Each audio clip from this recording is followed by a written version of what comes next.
తాకట్లో ఉన్న మీ బంగారం ఈ రోజు ఎంత ధర చేస్తుందో కొమ్మూరి గోల్డ్ వాళ్ళకి కాల్ చేసి ఫ్రీ గోల్డ్ కాస్ట్ చెక్ చేసి చెప్తారు. కూటమి కూడా ఇప్పుడు 6 గ్యారెంటీలను ఇచ్చింది కదా, అన్ని కూడా అవి కూడా ఇప్పుడు అప్పుల రాష్ట్రంగా ఉంది. చంద్రబాబు నాయుడు గారు అవి తీరుస్తారా లేదా అనేది అనుమానాలు ఉన్నాయి. వాళ్ళు అప్పుడే అంటున్నారు వైసీపీ వాళ్ళు. ఇప్పటికే చంద్రబాబు నాయుడు పేదరికాన్ని చూపిస్తున్నారు, కళ్ళకు కట్టిన పేదరికాన్ని చూపిస్తున్నారు. ఖజానాలో డబ్బులు లేవు అంటున్నారు. ఆ రోజు డబ్బులు ఉండేనా, మేము చేయలేదా వెల్ఫేర్స్? ఏ రోజైనా డబ్బులు లేవని వెల్ఫేర్ ఆగిందా?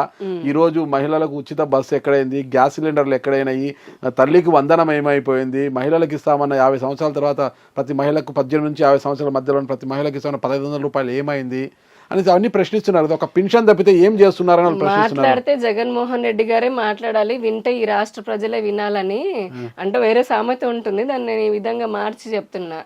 ఆయన 5 సంవత్సరాలు అంతెందుకు, ఆయన ఇచ్చిన నవరాత్రాల్లో ఒక పెన్షన్ తీసుకుందాము. ఆయన ఎప్పుడు అధికారంలోకి జూన్లోకి వచ్చాడు, మేలో వచ్చిన తర్వాత అది ఎప్పటి నుంచి పెంచడం మొదలు పెట్టాడు? జనవరిలో పెంచాడు. ఆయన ఏమో రాత్రి తెల్లారి పొద్దున ఏమైనా పెంచాడా ఏంటి? అలా ఏ హామీని తీసుకున్నా. మద్యపాన నిషేధం అన్నాడు, 5 ఏళ్ళు పోయినా కాదు, 50 ఏళ్ళు ఉన్నా కూడా జగన్మోహన్ రెడ్డి ఉంటే అయ్యేదే కాదు. అసలు అమ్మఒడి అన్నాడు, మళ్ళీ తర్వాతనేమో చేయూత అన్నాడు, ఆసరా అన్నాడు. వీటన్నిటిలో కూడా 45 ఏళ్ళకే వాళ్ళకి పెన్షన్ ఇస్తాను అని ఎన్నెన్నో మాటలు చెప్పాడు. అసలు ఏమీ జరగనే లేదు 5 ఏళ్లలో కూడా. ఇది ఇప్పుడున్నటువంటి ఎన్డీఏ ప్రభుత్వం, రాష్ట్రంలో ఉన్నటువంటి ఎన్డీఏ ప్రభుత్వము ఫస్ట్ రోజు చంద్రబాబు నాయుడు గారు ముఖ్యమంత్రి కాగానే ఎన్నిటిపైన సంతకం పెట్టారండి? డిఎస్సి పైన సంతకం పెట్టారా? పెన్షన్ ఇమీడియట్గా బాకీ ఏదైతే ఎలక్షన్ కోడ్ సందర్భంలో ఆపి ఆ తర్వాత నుంచి ఉన్నటువంటి అంటే ఏప్రిల్ నుంచి లెక్కగట్టి మరి అవన్నీ ఇచ్చారు కదా. బస్సులు లాంటివి అని అంటారా? అవి కాస్త అంటే ఒక అలాంటి యాక్టివిటీస్ తీసుకున్నప్పుడు దానిపైన అధ్యయనం చేయాలి. ఎలా ఉంది కొంచెం దాని ప్రోస్ ఏంటి కాన్స్ ఏంటి అధ్యయనం చేసిన తర్వాత ఇంప్లిమెంట్ చేస్తామని ప్రతిసారి చెప్తూనే ఉన్నారు కదా. ఆయన జగన్మోహన్ రెడ్డి గారు అంటున్నారు కదా, నాకు నా డబ్బులు ఉండి నేను పాలన చేశాను అనేసి. 2019కి ప్రభుత్వం మారే సమయానికి రాష్ట్రంలో ఎన్ని పరిశ్రమలు ఉండేవి, రాష్ట్రం ఆర్థికంగా కూడా ఎన్ని ప్రాజెక్టులు నడుస్తుండేవి, ఎన్ని పరిశ్రమలు ఉన్నాయి, ఎంతమంది యువతకి ఉద్యోగ అవకాశాలు ఉన్నాయి, ఎంత బాగా ఉండింది. కానీ ఈయన వచ్చిన తర్వాత ఏమైంది? ఉన్న పరిశ్రమలు పారిపోయేటట్టు చేశాడు. ఈయన హయాంలో జగన్మోహన్ రెడ్డి హయాంలో ఒక్క పరిశ్రమ వచ్చిందా?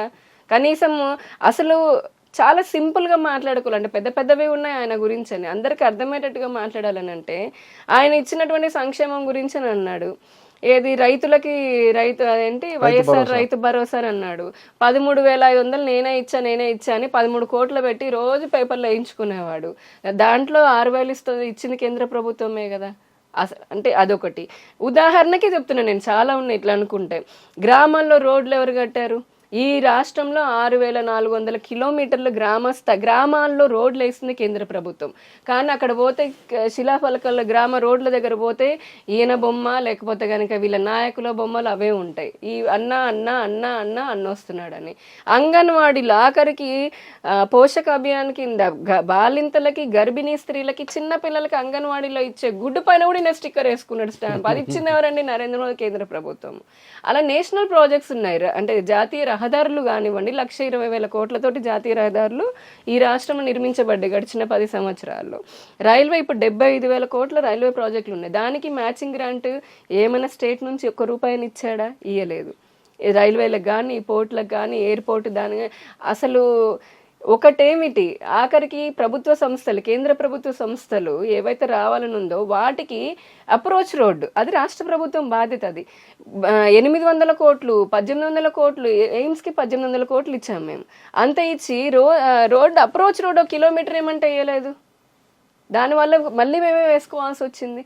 ఈ మనిషి ఈ రోజున మాట్లాడుతుంది లేదంటే ఎన్డీఏ ప్రభుత్వం ఏమి అమలు చేయట్లేదు అనడానికి అతనికి అసలు నైతిక అర్హత ఏమైనా ఉందా? రాష్ట్రంలో పాలన చేత కాదు, శాంతి భద్రతలకు విఘాతం కలిగింది, ఎక్కడికెక్కడ మనుషుల్ని చంపేస్తున్నారు, కక్ష సాధింపు చర్యలకు దిగుతున్నారు, రెడ్ బుక్ రాజ్యాంగం అమలవుతోంది అని ఆరోపిస్తున్నారు. ఢిల్లీకి వెళ్ళి గలం విప్పారు, ధర్నాలు చేశారు, రాష్ట్రపతి పాలన కోరుతున్నారు. అయినా కేంద్రం జోక్యం చేసుకోవడం లేదని వాళ్ళు బాధపడుతున్నారు కదా. దొంగ అని నడిచినట్టుగా మర్డర్లు చేసిన వాళ్ళే మర్డర్ల గురించి, శాంతి భద్రతల గురించి అమాయకుల మీద మీరు అబాండాలు వేస్తున్నారు. ఎవరు అమాయకుల మీద అబాండాలు వేశారు?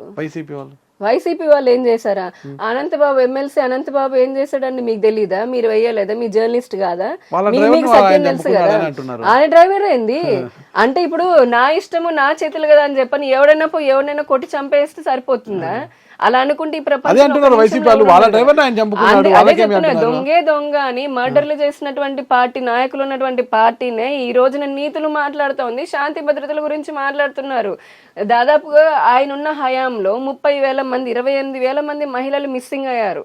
అందులో 7,000 మంది బాలికలు ఉన్నారు 15 ఏళ్ల లోపు. ఇది వైసీపీ హయాంలో జరిగింది. ఏ రోజైనా 2 మహిళా హోంమంత్రులను పెట్టారు కానీ కనీసం రివ్యూ చేయడము, ఎంతమందిని తీసుకుని వచ్చాడో తెలియని చెప్పనటువంటి వ్యక్తి జగన్మోహన్ రెడ్డి గారు ఈ రోజు ఆయన శాంతి భద్రతల గురించి మాట్లాడుతున్నాడా? ఆయన ఇంటికి కూతవేటు దూరంలో ఇదే ఇక్కడ మన భవానీపురం పక్కన సీతమ్మ ఘాట్ దగ్గర రేపు జరిగితే గంజాయి వాళ్ళు రేప్ చేసి చాలా దారుణంగా ఉంటే ఇంతవరకు పట్టుకోలేటువంటి వ్యక్తి ముఖ్యమంత్రి లాగా ఉన్నటువంటి వాడు ఈ రోజున శాంతి భద్రతల గురించి మాట్లాడుతున్నాడా? దళితుల పైన జరిగినాయి 200 పైన హిందూ ఆలయాల పైన కూలగొట్టారు, విధ్వంసం చేశారు. అసలు ఆ మహిళల పైన కానీ రైతుల పైన కానీ, అమరావతి మహిళా రైతులు అంతెందుకు మహిళల పైన చూడండి, కడుపుతో ఉన్నామని కూడా బాలింతను కూడా బూటు కాళ్ళతో తన్నిచ్చాడు. ఇదే విజయవాడ నడిబొడ్డున ఆశా అంగన్వాడి వర్కర్లని మగ పోలీసులతో జుట్లు బట్టి ఎక్కించాడు. ఆయన శాంతి భద్రతల గురించి మాట్లాడేది. అప్పటికి రాగానే ఒక్కొక్క వ్యవస్థల్లో గడిచిన 5 సంవత్సరాల్లో వ్యవస్థీకృతమైనటువంటి అదే అవినీతి చేయడం అంటే ఒక సింగిల్ ప్రాజెక్టులో అవినీతి చేయడం వేరు, ఒక సింగిల్ వ్యక్తి చేయడం కాదు. జగన్మోహన్ రెడ్డిది ఏంటంటే తెలివితేటలు గ్రామ స్థాయి నుంచి రాష్ట్ర స్థాయి వరకు, గ్రామ కార్యకర్త దగ్గర నుంచి ఆయన వరకు, అంటే ఎవరైతే ముఖ్యమంత్రిలా కూర్చున్న వ్యక్తి అన్ని వ్యవస్థీకృతం, ఆర్గనైజ్డ్ కరప్షన్ అంటాం దీన్ని. అన్నిట్లో ఒక పర్సంటేజ్ జగన్ జే ట్యాక్స్ అని సెట్ చేసేసుకున్నాడు అనమాట. మీరు సాటిలైట్ పిక్చర్లు చూపిస్తున్నాయి కదా, భూమిని ఏ రకంగా తోకొని పోయారు అనేది, కొండలు గుట్టలు ఇసుక దిమ్మలు ఎక్కడ అడ్డొచ్చిన అధికారుల్ని చంపించేశారు అదే ఇసుక రీచుల్లో. ఈయన శాంతి భద్రతల గురించి మాట్లాడేది. ఇంత అరాచకం చేసినటువంటి వ్యక్తికి అసలు ఏమాత్రం అర్హత ఉంది? ఇప్పుడున్నటువంటి ప్రభుత్వము అందుకే శ్వేతపత్రాలని పార్టీ లైన్ లో మాట్లాడుతున్నారా? పార్టీ లైన్ ఏంటండి, అది ఒక ప్రజల్లాగానే మాట్లాడుతున్నా. పార్టీ గురించి చెప్పేది కాదు. నేను పార్టీలో కూడా భవిష్యత్తులో మళ్ళా ఏమైనా కాలం చిన్న చూపిస్తే వైసీపీలోకి వెళ్ళే అవకాశం ఉందేమో. వైసీపీలోకి వెళ్ళాలి రావాలి అని చెప్పి పిలిచిన వాళ్ళు అప్పుడే పిలిచారు, అప్పుడే పోందాన్ని ఇప్పుడు మళ్ళీ పోతానో జన్మలో పోయేది. ఎందుకంటే ఒకటి, ఎంత రాజకీయ నాయకులమైనా సరే ఒక ఐడియాలజీ లేదంటే ఒక డెవలప్మెంట్ ఆధారంగానే మనం మన అడుగులు వేస్తాము. బీజేపీ భారతీయ జనతా పార్టీలోకి నేను ఎందుకు వచ్చాను టీడీపీ నుంచి అని అంటే, టీడీపీలోకి రాకముందే 2013లోనే అసలు ఇన్ఫాక్ట్ 2013లోనే హైదరాబాద్లో మేము ప్రజ్ఞా భారతి ద్వారా చేశాము. అంటే ఎన్డీఏకి పనిచేశాను. 2014లో నేను ఎన్డీఏకి పనిచేశాను. ఒక ఐడియాలజికల్ కనెక్ట్ ఉంది, నాకు దేశభక్తి ఉంది, నాకు ధర్మభక్తి ఉంది. కాబట్టి ఇక్కడైతే నేను ఒక కార్యకర్తలాగా ఒక ప్రజల్లాగా నేను సేవ చేయగలుగుతాను ఒక నమ్మకంతో వచ్చాను నేను. వైసీపీలో ఏముందండి, ఆ నాయకుడిని చూసుకున్నా దోచుకోవడం దాచుకోవడం, అవినీతి, నిరంకుశ పాలన, నియంతృత్వ తత్వం తప్పితే అసలు వేరే ఏ కోసమైనా అతనికి వేరే ఆలోచనలు ఉన్నాయా? అతని ఆలోచన లేదా? వైసీపీకి వెళ్ళాలి భవిష్యత్తులో ఆలోచన లేదా? నాకు ఎందుకు ఉంటుంది? అదే చెప్తున్నాను కదా, లేక మీరు ఆ పార్టీకో మళ్ళీ అనండి. అసలు రాజకీయమైన నేను ముందే చెప్పాను ఉంటే ఇప్పుడు కాదు. నేను భారతీయ జనతా పార్టీలో అడుగు పెట్టిన రోజే అనుకున్నాను. చాలా సందర్భాల్లో ప్రజలకి మీడియా ద్వారా కూడా చెప్పే సందర్భం వచ్చినప్పుడు ఇలాంటప్పుడు చెప్పాను, జీవితంలో రాజకీయాలు అంటూ ఉంటే భారతీయ జనతా పార్టీలో ఉంటాయి. బికాజ్ ఐడియాలజికల్ కనెక్ట్ ఉంది. ఇప్పుడు నా బాధ్యత ఒకటి ఉన్నది, ఇప్పటి వరకు మనం చేసింది వేరు, దేశానికి మనం ఏదైనా చెయ్యాలనేసి.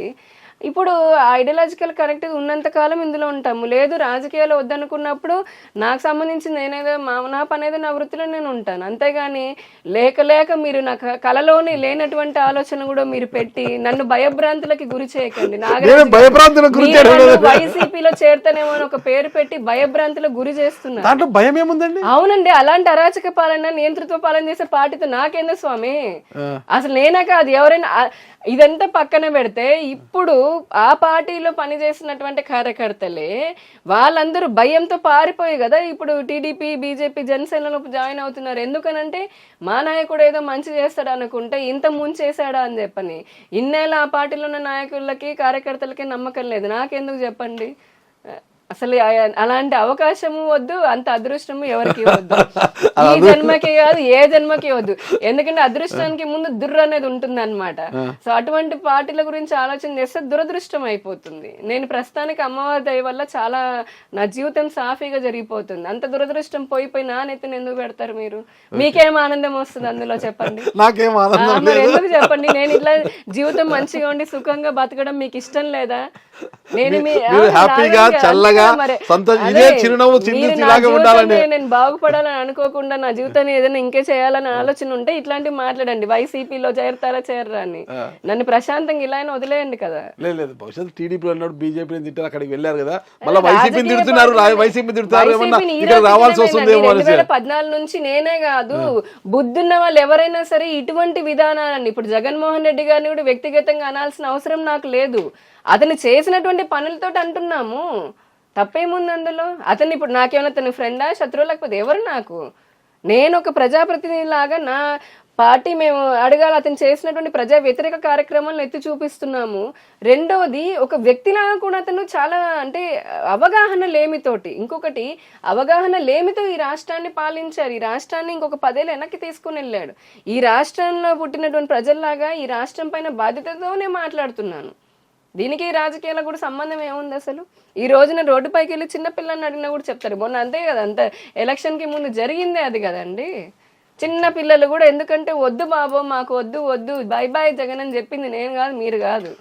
అఫ్ కోర్స్ నేనైతే ఆ పార్టీ వ్యతిరేకంగానే ఓటు వేసాను. మరి మీరెవరికి వేసుకున్నారు నాకైతే తెలియదు, కానీ రాష్ట్ర ప్రజల నాడైతే కాబట్టి రాష్ట్ర ప్రజల నాడైతే బై బై వైసీపీనే. అందుకే అన్ని సీట్లు వచ్చాయి మా కూటమి. సుమన్ టీవీలో మీ పర్సనల్ అండ్ బిజినెస్ ప్రమోషన్స్ కోసం కింది నెంబర్ కి కాంటాక్ట్ చేయండి.